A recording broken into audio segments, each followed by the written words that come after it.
տարածքն է, իմ անձնական ինֆորմացիան է հեռախոսում։ Ես առաջարկեցի հեռախոսը անջատել, իրենց իսկ ներկայությամբ իրենք պնդեցին, որպեսզի քանի որ բոլորը առանց հեռախոս են, ես էլ լինեմ առանց հեռախոսի։ Ես ուրեմն արդեն սենյակում էի եւ տեսա, որ ովքեր են նստած հանձնախմբում, մինչեւ հանձնախմբի պահանջը կատարել է հեռախոսը հանձնելը, ես խնդրեցի հարցի իրավունք եւ հարց տվեցի, որ այս ներկա անդամներն են իմ հարցը քննելու, պատասխանվեց ինձ, որ այո, ես ասացի, որ ես հրաժարվում եմ այս հանձնախմբի հետ իմ անձնական հարցերը քննելու, առավել եւս իմ ծառայական եւ ինձ հետ կապված որևէ քրիստոնեական հարց քննելու, քանզի ես պատշաճ չեմ համարում, տեսնելով թե ովքեր են հանձնախմբի անդամները եւ ես խնդրեցի, որ հանձնախումբը նախ քննի իր անդամների կարգապահական հարցերը, նոր դրանից հետո անդրադառնա ինձ վերաբերող հարցերին։ Ես անուններ չեմ տալու, ձեզ հայտնի են, վերջին ժամանակներում բոլոր անդամներն էին ներկա դեր հայր։ Խնդրում եմ մնացյալ հարցերը ճշտել տեղեկատվական մայրաթորի տեղեկատվական համակարգից։ Սիրելիներ, մնացյալ հարցերը ճշտել կարգապահական հանձնախմբից։ Ով պիտի ձեր հարցը քնի, իսկ կա հայ առաքելական եկեղեցում մեկ միաբան, որ իրավունք ունի ձեր հարցը քննարկել։ Հիմա տեսեք, ինչ հանձնախումբ որ կա, ինչ որ նշանակված է, ովքեր որ ինձ սպասում էին, ես իրենց հետ հանդիպեցի, ես նախապես չթաքցրեցի, որ ես չեմ քննարկելու, եթե ինձ համար անընդունելի մարդիկ լինեն, որոնց որ իսկ վարքը քննելու է։ Ես կարծում եմ, որ ես գաղտնիք չեմ խոսում եւ բոլորը լավ հասկանում եք, ինչի մասին է խոսքը, ում մասին է խոսքը։ Եվ սիրելիներ, ինչու ես պիտի անուններ տամ։ Թողնում եմ Դուք համարում եք սա հետապնդում ձեր նկատմամբ, քանի որ մասնակցում եք հովանավանքում։ Մնացյալ կարծիքները թողնում եմ ձեզ։ Դեր տանում, մինչև վերջ կպատմեք ինչ եղավ, այդքան ասացի։ Այդքան ես ասացի, որ թույլ տվեք, ես հրաժարվեմ այս կազմի հետ։ Ես ամեն ինչը պատմեցի, այդքան ասացի եւ դուրս եկա։ Ակնկալում եք, որ կաթողիկոսը պետք է հեռանա մյուս քահանաների նման Տեր Արամի, ովքեր ունեն այդ պահանջը։ Ես կարծում եմ, որ հայ եկեղեցում ամեն մի մարդ, որ հոգևոր չէ, պիտի հեռանա։ Ես չեմ ուզում անուններ տալ։ Դա ժողովուրդը կարող է գնահատել։ Դուք չեք Դա Աստված կարող է համարել, ժողովուրդը կարող է համարել։ Ես ով եմ որ դա համարեմ։ Դուք ձեր ծառայությունը լիարժեք համարում եք։ Դուք ինչու եք ինձ հարցեր տալիս, որոնց պատասխանը միայն Դուք հրավիրել եք լրագրողների եւ լրագրողները պարտավոր են ձեզ հարցեր տալ։ Շատ լավ։ Ես էլ ձեր հարցերին պատասխանել եմ եւ պատասխանում եմ եւ պատասխանելու եմ։ Իբրև Կան հոգեվոր հարցեր, իրականացրել եք թե ոչ։ սիրելիներ, կան հարցեր, որոնց պատասխանը միայն Աստված գիտի։ Հիմա դուք ինձ այնպեսի մի հարց եք տալիս, որ ես դրա մասին կիմանամ, երբ որ գնամ դրախտի եւ դժոխքի աշխարհ բաժանի ժամանակ կիմանամ եւ կհասկանամ։ Ֆիզիկապես եղել Ես սիրելիներ չեմ ուզում շատ մանրամասնել, միայն սա ասեմ եւ ներողություն խնդրեմ պիտի գնամ լրագրողներին, եթե չեք պատասխանի հարցերին։ որպեսի կարգապահական հանձնախմբի հետ հանդիպումը լուսաբանված լինի։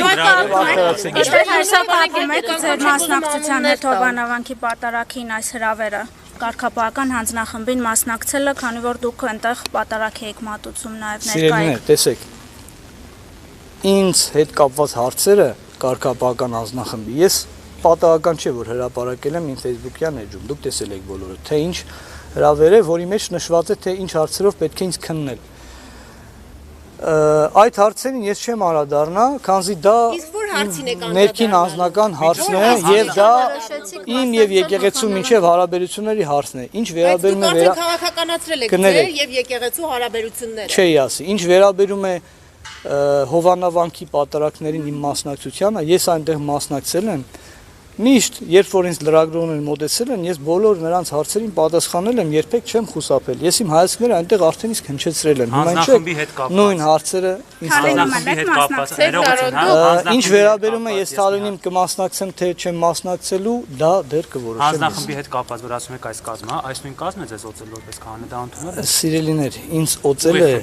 Հայկազուն Սրբազանը։ Ուղիղ պատասխանում եմ, ինձ օծել է Հայկազուն Սրբազանը։ Այս տաճարի մեջ։ Մտավախություն ունեք, որ ձեզ կարգալույց կանեն ձեր Իսկ ձեզ հայացքների որևէ բան խոստացել են մայրաթորի դեմ դուրս գալու համար։ Մայրաթոր հայ առաքելական եկեղեցու օրհնած մյուրոնով։ Ձեզ որևէ բան խոստացել են եկեղեցուն դեմ դուրս գալու համար։ Որևէ բան խոստացել են։ Ես նման եմ մի մարդու, որ Աստծուն կվաճառեմ որևէ բանով։ Դուք Ռուսաստան Դուք եթե կարծում եք մնացածը թողում եմ ձեր իշխանության հրանգով, սիրելիներ, տաքսի վարել եք ուրեմն տեսեք, թեմում չէին Ռուսաստանում եք եւ եկաք միայն պատարագին մասնակցել հասկացանք։ Ձեր ծառայության վայրում չէիք, չէ՞ Տեր հայր։ Սիրելիներ, տեսեք, իմ ծառայության վայրում լինել չլինելու մասին ես մեկ անգամ արդեն ասել եմ, լրատվության հայտնի է, որ ես ունեցել եմ արձակուրդ իմ առաջնորդից Բագրատ Սրբազանից անժամկետ։ Այդ արձակուրդի, այո, իհարկե լինում է, Բագրատ Սրբազանի պարագայում չի եղել։ Ժամկետը երբ լրացավ։ Եղել է, չէ՞։ Հիմա նույն Սրբազանից մինչև իհարկե, նույն Սրբազանից մինչև իր արձակուրդ գնալը ես ինքս արձակուրդ եմ վերցել, Սրբազանին հայտնի էր իմ անձնական խնդիրները եւ այդ խնդիրները լուծելու համար Սրբազանը ինձ անժամկետ արձակուրդ է տվել, քանի որ Սրբազանը հոգևոր մարդ է եւ հասկանում է հոգևոր որևէ խնդրանք եւ ըմբռնում է։ Ինչպես է իշխանության հետ հանգուցալուծումը տեսնում։ Ինչ վերաբերում է իշխանությունից որևէ ակնկալի կամ իշխանության որևէ հրահանգ, ես դրան արդեն իսկ պատասխանել եմ, որ ես շարժվում եմ իմ համոզումներով եւ ինձ համար կա մի թագավոր, ինձ համար կա մի Տեր, դա Հիսուս Քրիստոսն է, ով որ ինձ ասում է ես ինչ անեմ, ինչ չանեմ։ Մնացած ովքեր որ ինձ ինչ որ բան կասեն չեն ասի, դա չի նշանակում որ ես դա կարող եմ անել կամ ինչ որ մեկ ինձ ուղղորդում է։ Սիրելիներ, ես կարծում եմ որ Աստված ինձ այնքան միտք է տվել, որպեսզի ես կարողանամ ինքս իմ որոշումները կայացնել։ Ամեն մարդ էլ սխալական է, ես էլ կարող եմ սխալներ գործել եւ մեղա Աստծո թող Աստվածների ինձ եթե մի սխալ բան գործեմ, բայց ես չեմ վախենում իմ սխալը բարձրաձայնելու, դրա համար ներողություն խնդրելու, իմ ժողովրդից, բոլորից եւ դրա համար ապաշխարելու։ Ես կարծում եմ, որ մեր շատ եկեղեցականների, հատկապես բարձրաստիճան, հենց խնդիրը սրանում է, որ մենք քրիստոնեաբար չենք վերաբերում մեր սխալներին։ Այո, մենք բոլորս էլ մարդ ենք, կարող ենք սխալվել, բայց դրա համար այդ սխալը մաքրելու, շտկելու համար Աստված մեզ ճանապարհը ցույց տվել է։ Հայ առաքելական եկեղեցին ունի այդ ճանապարհը, դա գաղտնիք չէ։ Ինչպես եք դուք տեսնում իրավիճակի արվեստի թողնել այնտեղ, հիմա շատ բարձր բաներից եք խոսում։ Մենակ ձեր հեռախոսը խնդրում եմ հերթով տալ տարբեր հարցեր եք տվել։ Իրավիճակի հանգուցալուծումը։ Հեռախոսը ինչու ես պիտի թողնեմ։ Ինչ եմ անում, ինչու է ինձանից պահանջվում նման փոքր ցածր բաներ հեռախոսը հիմա թողնել։ վարչապետի մոտ գնալիս երբ որ պահանջվի թողնել, չեք թողնելու։ Սիրելիներ, ես ամեն պահի կայացնում եմ համապատասխան որոշում։ Եթե ես այս պահին կարծում եմ, որ իմ հեռախոսը թողնեմ տունը, տնից դուրս գամ, թողնում եմ տանը։ Եթե այս պահին ստացվել է, որ հեռախոսը ինձ մոտ է, ես չեմ կարծում, որ հայ առաքելական եկեղեցում հոգևորականի հետ խոսելու համար պիտի պահանջի հեռախոսը ինչ որտեղ թողնել։ Դա ինձ համար արդեն իսկ աբսուրդ է, բայց դա մի կողմ։ Ես ինչու պիտի իմ հեռախոսը թողնեմ, եթե ես եկել եմ հոգևորական մարդկանց հետ ինչ-որ բան հոգևոր թեմաներ խոսելու։ Մի մակարդակի վրա լինեք Տեր հայր։ Ինչ կապ ունի մակարդակը։ Հիմա մեկը մտնի բան գողանա, ինձ ասի արի իր հետ գողանանք մի մակարդակի, մենք էլ ենք գողանում, դու էլ գողացի։ Դուք կառավարություն իշխանության ներկայացուցիչների մոտ գնալիս էլ չեք թողնել Սիրելիներ, հեռախոսը, իմանանք, որպեսզի հետևենք։ Կամ դեսպանատներ ավելի հավանական է դեսպան։ Ես երբևէ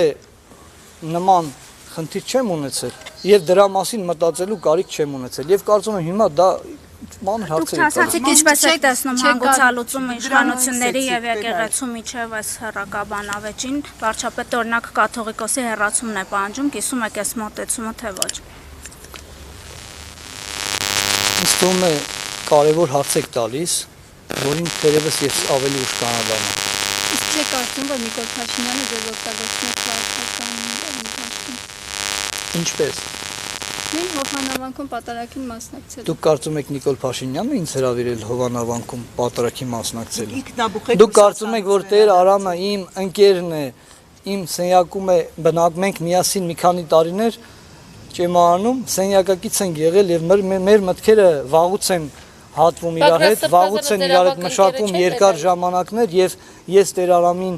մոտ գալու, նրանից նրա խնդիրը լսելու, չնայած ես նրա խնդիրներին գրեթե միշտ տեղյակ եմ եղել, համար ինձ պիտի վարչապետը կանչեր, որ եսի մենք երոջ հետ ինչ որ բան խոսեմ կամ որևէ տեղ, որևէ արտակում նրան հաջակցեմ կամ նրա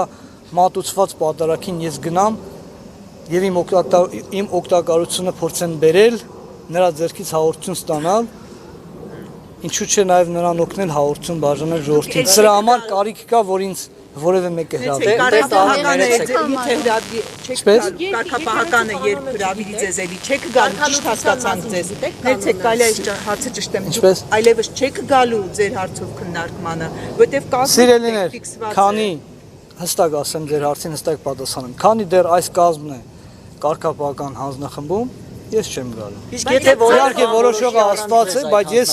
այդ կարծիքը ունեմ։ Առանց ձեզ եթե որևէ բան որոշի, օրինակ Ստեփան Ասատրյանի մասով դուք ասում եք, որ առանց իր ներկայության են կարգալույց արել, դատել են, ես դա անվավեր եմ համարում։ Ստեփան Ասատրյանում նկատում եք։ Դուք լավ գիտեք ում նկատում եք։ Կարգալույց եղած նախկին քահանա։ Եվ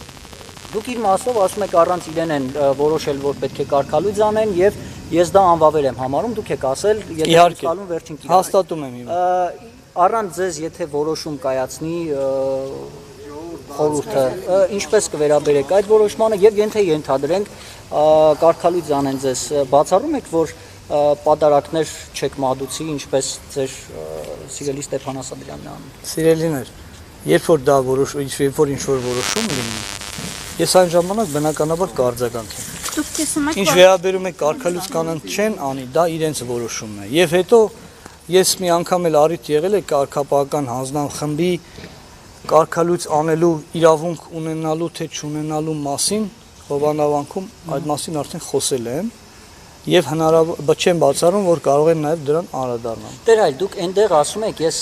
այսօր առավոտ եմ հենց լսել նորից, դուք այնտեղ ասում եք, որ առանց Ստեփան Ասատրյանի կամ ձեր խոսքով Տեր Արամի ներկայության են կայացրել այդ որոշումը իրեն կարգալույց անելու։ Դրա համար դա անվավեր է։ Հիմա այսօր ասում եք այս կազմը։ Հիմա ինչով է։ Լավ, նախընտրելի կազմն է, ով քննի ձեր հարցը։ Իսկ ձեր կարծիքով խնդիրը միայն մեկը պիտի լինի։ Խնդիրները կարող են տարբեր լինել։ Այո, դա էլ է խնդիր, որ առանց նրա ներկայության են քննել, քանզի նրան հրավիրել է, նա ներկայացրել է, որ կներկայանա եւ կներեք, թողեք պատասխանեմ սիրելիս։ Նա ներկայացրել է, որ կգա, բայց չեն սպասել նրան։ Ինչով էր պայմանավորված։ Արդյոք այդտեղ միտում չկար, որ մինչև կիրակի օրը պիտի նրան կարգալույց անեին։ Ես միտում տեսնում եմ օրինակ։ Դա մեկ, երկրորդը դա չի նշանակում, որ ուրիշ հարցեր չկան, ուրիշ հարցեր կան, այո, կարգապահական հանձնախմբի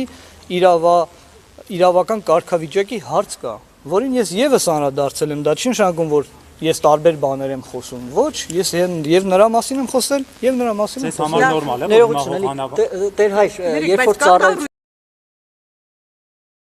հանձնախմբի հետ իմ այսօր ցանկություն չունենալը քննելու այդ հարցերը կապված են վերջին ժամանակների համացանցում հրապարակումների կարող աններ տալ։ Ես չեմ կարող անում, չեմ ուզում աններ տալ, սիրելին։ Կարող եմ, բայց չեմ ուզում։ Համացանցում օրը միլիոն հրապարակում է հայտնի։ Սիրելիներ, մնացած մեկնաբանություններ թողնում ձեզ եւ իմ հայ ժողովրդին։ Բայց դուք վստահ եք ինֆորմացիան։ Հոգևոր ծառայություն իրականացնելը, տեսեք, հոգևոր ծառայություն իրականացնելը դա իմ կոչումն է։ Նկատի ունեմ արտակոչից վերադարձել եք արդեն։ Որևէ պաշտոնական արձակուրդից վերադառնալու այս պահին հարց չի քննարկվել,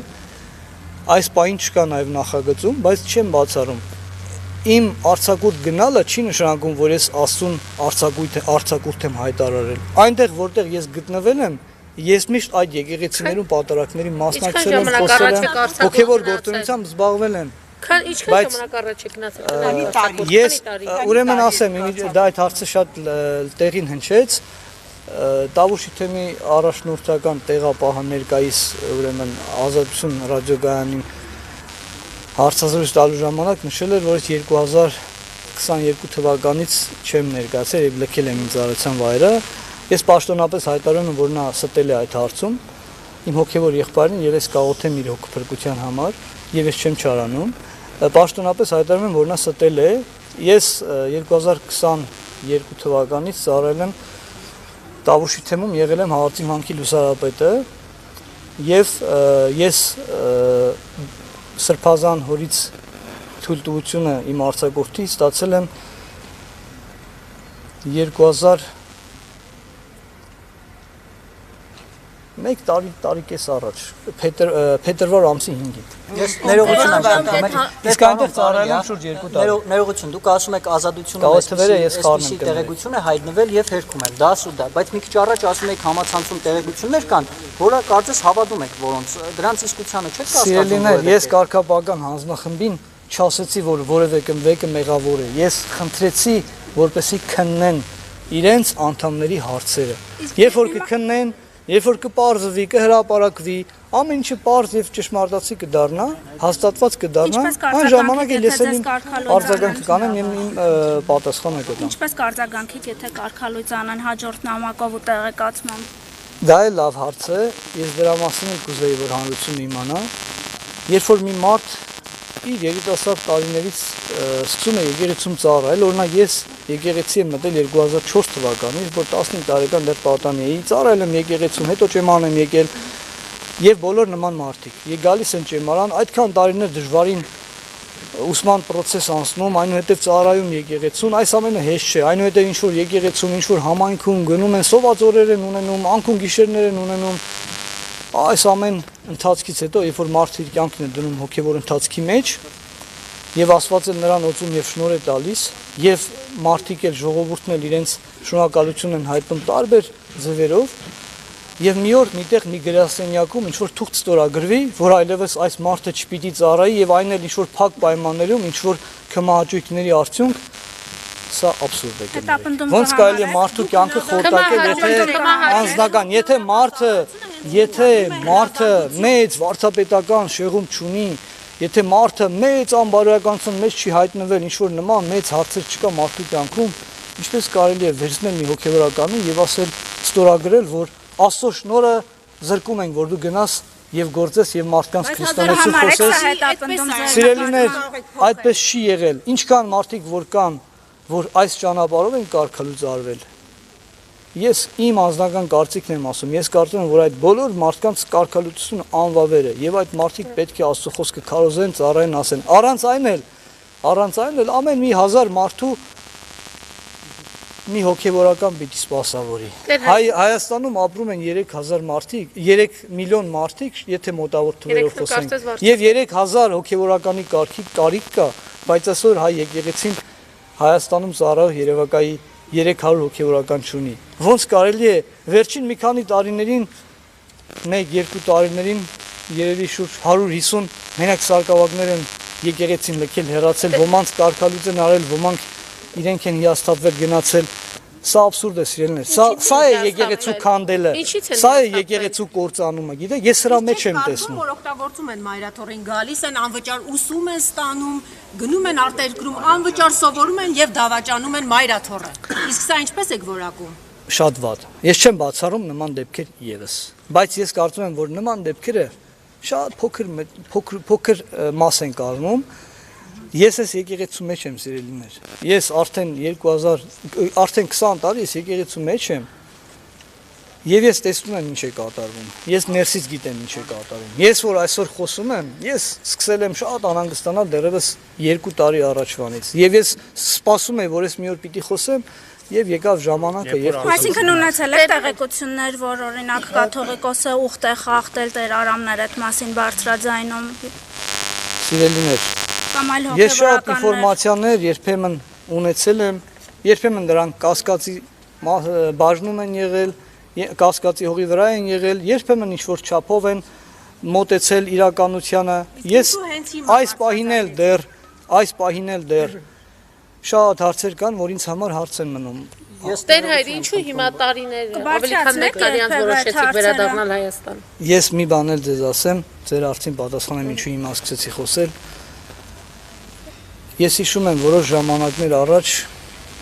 ես տեսա հարձակում իմ շատ սիրելի Հայր Միքայելի վրա, Տաթևի վանքի, եւ դա ինձ համար պատճառ եղավ, որպեսզի ես հասկանամ, որ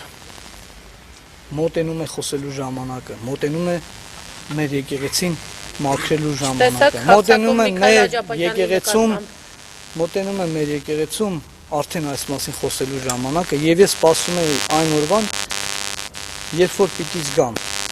այդ խոսելու ժամանակը եւ ես այդ ժամանակը զգացի եւ սկսեցի խոսել։ Թվարկում եք դեպքեր հարցնամ թույլ կտամ, հա Տեր հայր թվարկում եք դիպվածներ, որոնք ձեզ վնասում են հայ առաքելական եկեղեցու հեղինակությանը։ Օրինակ Ադրբեջանի հոգևոր առաջնորդի հայտարարությունները վնասում են հայ առաքելական եկեղեցու միջազգային հեղինակությանը։ Ձեզ ծանոթացել եք այդ հայտարարություններին։ Որ ճիշտն ասեմ, ընդհանրապես չեմ իմանում, չեմ ճանաչում, միայն վերջերս անընդհատ այդ անունը լսելով զարմանում եմ ով է այդ մարդը եւ վերջերս իմացա թե ով է ձեր նշած մարդը, միայն անունը գիտեմ, որևէ նրա հայտարարության ծանոթ չեմ եւ սիրելիներ, ես կարծում եմ, որ մենք պետք է Աստծո հայտարարությունները լսենք նախ եւ առաջ, թե մեզ Քրիստոս ինչ է ասում։ Ես դա եմ փորձում լսել, ես փորձում եմ միշտ կարդալ Աստվածաշունչը ամեն անգամ նորովի այն ընկալելով, հասկանալով եւ ամեն պահի նոր բան ինձ համար բացահայտելով։ Հավատացեք, Աստված խոսում է մեզ հետ եւ մենք բոլորին լսելուց առաջ նախ պետք է Աստծուն լսենք։ Մի ճշտում անենք, էլի խնդրում եմ, ուզում եմ հասկանալ ձեր հարցը հիմա քննարկվում է հովանավանքում պատարագին մասնակցելու համար, թե նախորդ 1.5-2 տարվա ընթացքում հաղորդինում չլինելու։ Դուք կապում եք իմ հրապարակված նամակի մեջ նշված են այդ հարցերը, ձեր հարցի պատասխանը կա, 3 այնտեղ հարցեր են բարձրացված եւ բոլորը կարծեմ կարդացել են կամ ովքեր որ չեն կարդացել կարող են կարդալ։ Բայց դուք կապում եք իրար հետ, որովհետեւ հետ է կապված, բայց իրար հետ կապում եք իրար։ Գիտեք ինչ, եթե ինձ հիշում են հովանավանքի դեպքերից հետո, դա արդեն լավ չի։ Այսինքն ինչու մինչև այսօր ես չեմ կանչվել, հենց հովանավանքի դեպքեր եղան կամ երբ իմ հրապարակումը եղավ համացանցով, երբ որ ես սկսեցի խոսել, մարդիկ սկսեցին ինձ փնտրել։ Այսինքն հետապնդում է ձեր հանդեպ, այդպես է որակում։ Հետապնդման հարց չկա։ Ինձ հետապնդում են դերերն ու սատանաները, ամեն մի քրիստոնյայի եւ հատկապես ամեն մի քահանայի։ Ինձ էլ պաշտպանում են ոչ թե իմ, չգիտեմ, թիկնապահները, ինչպես որակում են ոմանք, այսօր եղբորս հետ եմ եկել իմիջիալոց, որակը Քրիստոսն է, այլ ինձ պաշտպանում է մեր Տեր Հիսուս Քրիստոս եւ Աստծուց օրենքներից ավել պաշտպաններ չկան։ Ես այդ հարցին արդեն պատասխանել եմ, որ կգա ժամանակը եւ կորոշեմ։ Դեռ չեմ որոշել, անկեղծ ասեմ։ Ուշադրություն եք։ Դուք չասացիք Սամվելը կար քննարկմանը։ Խնդրում եմ այդ հարցերը ճշտել կարգապահական հանձնաժողով։ Այդ հարցերը ճշտել տեղի կարգապահական հանձնաժողով, ստեղ անցագրայինից եք հետ եկել։ Տեսեք, սիրելիներ, հասել եմ։ Ես ինչ որ ասել եմ, իմ պատմածի մեջ չկար, որ իմ պատմածի մեջ չկար, որ ես հասա այնտեղ, տեսա բոլորին, մտա ներս, ինչ եղավ։ Ամեն կարգը ես պատմեցի ձեզ, ոչ, այդ ամենը եղել է արդեն վստահ։ Սիրելիներ, եկեք ես նման հարցերի չպատասխանեմ։ Լավ, դուք այդ հարցերը կարող եք տեղեկատվական համակարգից շփվել։ Հիմա իրենք էլ դուրս կգան, իրենց էլ մոտեցեք այդ հարցերը։ Իսկ որ Ռուսաստանում տաքսի վարել եք, թե ոչ եք խնդրում եմ, ազգական հարցերի չանադառնանք, ես շատ եմ խնդրում։ Շատ եմ խնդրում։ Անձնական հարցերի ես այս պահին չեմ ուզում անդրադառնալ։ Մարդու անձնական տարածքն է լուսանկարում հրապարակում, դա ինչ է ոչ եք որևէ ձևակերպում ունի, փաստաթղթավորված է, թե բանավոր ուղղակի։ Բանավոր եւ Սրբազանի Իրանքը, որ ավելի ուշ այդ մասին գրել, ես գրել եմ եւ ներկայացրել եմ Տավուշի թեմի առաջնորդը։ Տեր Արամը ասում էր, որ ավելի ուշ, այսինքն երբ։ Ինչեւ արձակուրդ գնալ։ Թույլ տվեք ես իմ հարցը ձևակերպեմ, ինչպես ցանկանում եմ։ Դուք իմ սխալների ուղղում մի արեք։ Տեր Արամը նշում էր, որ կաթողիկոսը ինքը կարգալույծ եղած է։ Դուք այդ մոտեցումը կիսում եք, թե ոչ, եւ կարգալույծ եղած մարդը իրեն չի կարող կարգալույծ անել։ Ես չեմ ուզում առայժմ այդ մասին խոսել։ Խուսափում բոլոր հարցերից գրեթե։ Որակեք ինչպես կուզեք։ Ձեր անկեղծ։ Որակում տեսնում ենք։ Ամեն դեպքում փաստաթղթով կա, որ մի խնդրանք էլ ձեզ սիրելիներ, ճշմարտության եւ ճշմարտության բացահայտման համար պայքարեք եւ աշխատեք։ Աստված օրհնի ձեզ։ Դրա համար եք եկել Հայաստան պայքարելու։ Արեշտության համար։ Կարելի է այդպես էլ ասել։ Ոչ միայն, բայց կարելի է այդպես էլ ասել։ Լավ։ Շնորհակալ եմ։ Շատ շնորհակալ եմ ձեզ, որ բոլորը այստեղ ներկա եք։ Շնորհակալ եմ։